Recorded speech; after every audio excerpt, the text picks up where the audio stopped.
The training of Mayol, but he's not here. He's got a full team though. Jesse Arevalo, Jeremiah Quijano, Rene Espiroto, and of course his manager, Prima Encarnacion.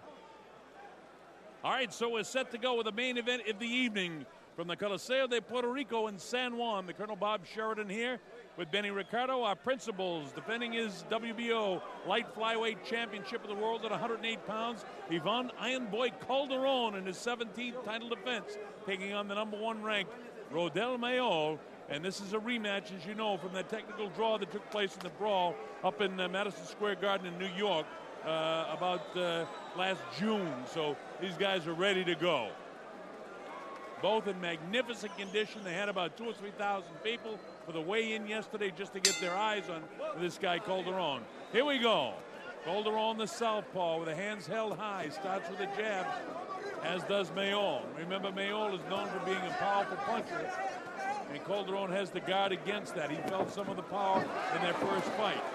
Well, Mayol says he's going to get there first. He says he's going to start out very, very fast and try to push back Ivan Calderon. The part of Calderon, his plan is going to be be very elusive, get back to being that slick fighter, kind of like Pernell Whitaker, getting down low and getting out of the way. Well, the first time I heard the expression "hit and don't get hit" was years ago from the great trainer Muhammad Ali and Sugar Ray Leonard, amongst other great champions. Hit and don't get hit, hit and don't get hit, and that's what Calderon wants to do. He doesn't want to really exchange the heavy blows on the inside, at least early with this guy. He wants to box him and try to box him. Nobody has taken advantage yet. 2 wild shots, and Benny said he's going to try and make himself smaller. Remember, he's only 5 feet tall, and when he bends over, it's a difficult target for Mayol. Look at the, windmill sort of punches already that Mayol has missed here in round #1. That's the defense of Calderon.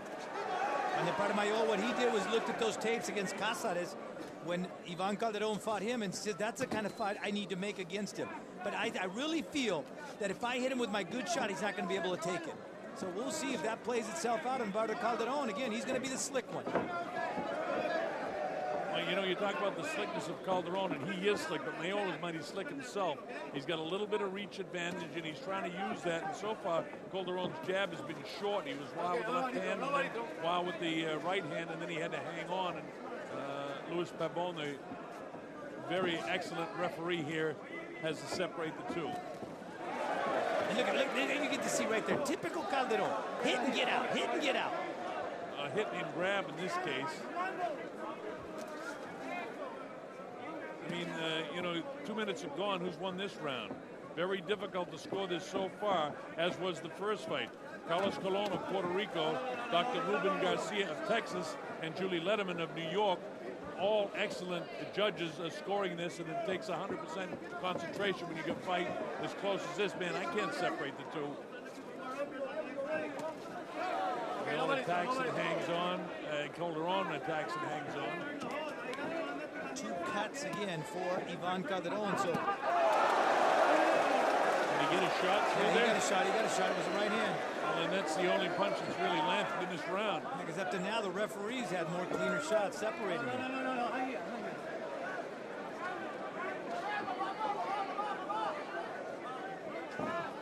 And these boxing fans in Puerto Rico, they understand boxing. They know boxers. They know how slick these guys are. Very quick counter punch by Calderon. So I don't know if Mayol has actually landed anything yet, but based on the one punch, perhaps Calderon gets that one 10-9. Because the judges aren't going to score it even.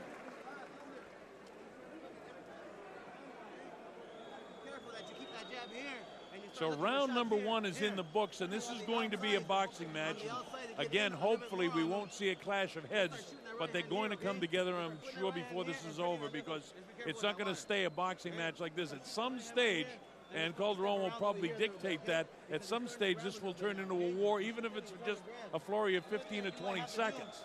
And then you see the guy directly in front of Mayol is Jesse Arevalo, giving him instructions right there.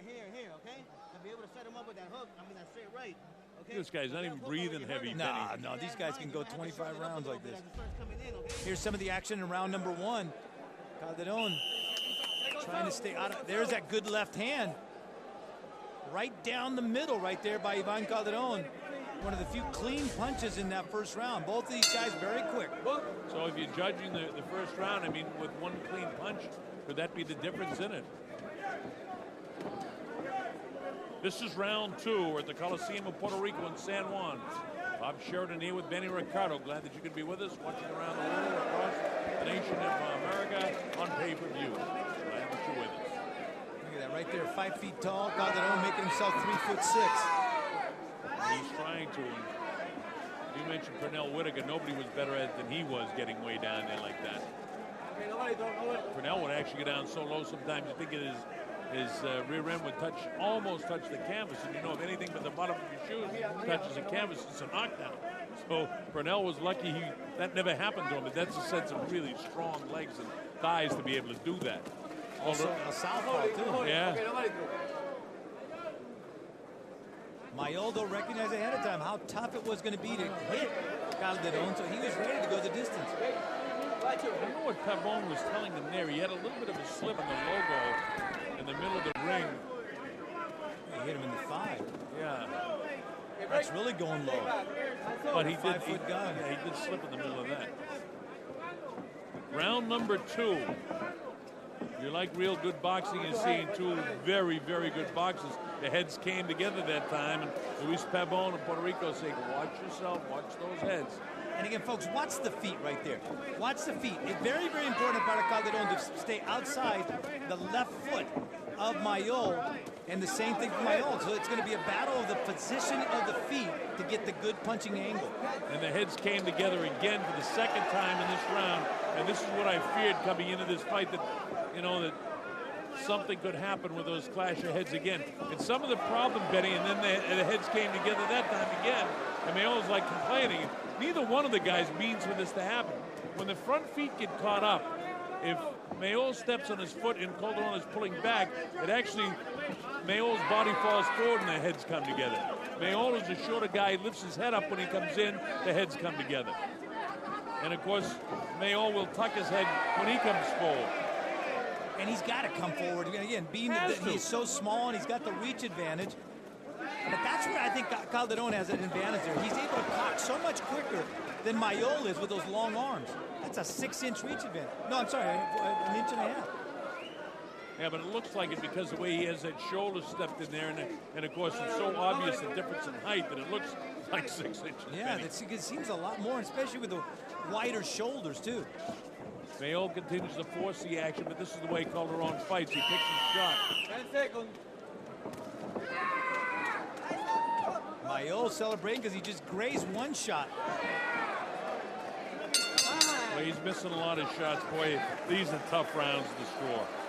I'm going to go with Calderon again. I've given him the first 2 rounds. So have I. So have I.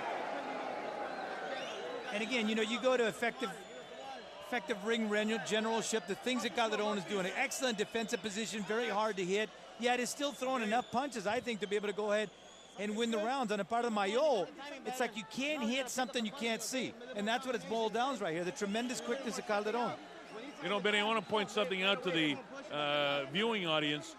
Well, because we had a fight in Houston a short time ago where there was a lot of criticism because one judge had it one way and another judge had it another way by 3 or 4 rounds. And that can happen. I mean, I go to the conventions, I go and I watch. Anybody can score the clear 10-9 round. Anybody at home or here. But when you get the close, first 2 rounds of this fight have been close as we watch the replay here. Here's the head clash. Right there. Yeah, great job by our camera people. Great job, Director Victor Begay. Great job, and the staff getting that for us, our replay guys. But anyway, continuing on with that thought as we go to the 3rd round, 40% of professional judges disagree in the close 10-9 round.